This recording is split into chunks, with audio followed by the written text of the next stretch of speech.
Boosie, this is a teachable moment, and I hope you take it with love, brother.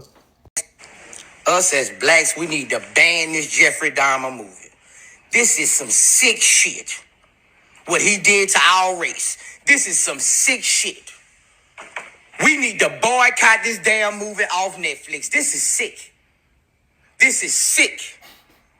I agree. The victim family should be getting paid off every dollar Netflix made. This is fucking sick. Yeah. Number one, I agree. This is sick that Netflix was able to unconsensually monetize the suffering of other black peoples. Number two, the teachable moment in this, Boosie, is I hope you can recognize the uniqueness in who Jeffrey Dahmer targeted and why he targeted them.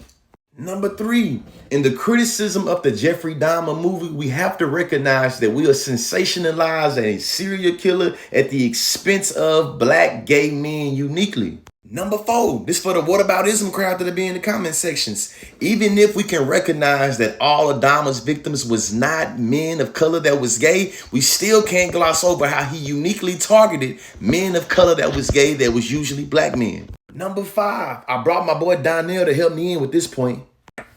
You recently told a black man who was gay, Lil Nas X, that if he took his own life, he would be doing the world a favor. And many people in the black community stood behind you and endorsed this behavior. They celebrated you for being unapologetic and bold, because people look to you for leadership and respect what you have to say because they can relate to you. And knowing this, you publicly told the black man that just because he was gay, if he took his own life, he would be doing the world a favor. Many of the people that Jeffrey Dahmer murdered were black gay men, whose murders were not taken as seriously because they were black gay men. They were essentially treated as disposable because they were black gay men. And the words you've said publicly align with that ideology. So I agree that no one should be watching that series, but you have to do some soul searching about your homophobia. And if you want to be pro-black and want to speak about what we should be doing, you can't pick and choose what black identities you want to champion and advocate for, because none of us can be free unless we all are. Like and follow for more content. Number six, not only should y'all follow my boy Donnell for more content, I want to point out that though Boosie is advocating for the totality of all black people, saying what he did to our people is sick, it's important that we do not create a queer erasure, where we erase the fact that they were queer and the uniqueness of them being queer and black and how that led to their exposability. Number seven, this ain't really necessary to Boosie. I find it funny that a lot of the individuals that had the most to talk about in terms of P-Valley being too queer has no issue with watching a whole series, binge watching a whole series of a gay white serial killer that's uniquely going after men of color that's gay.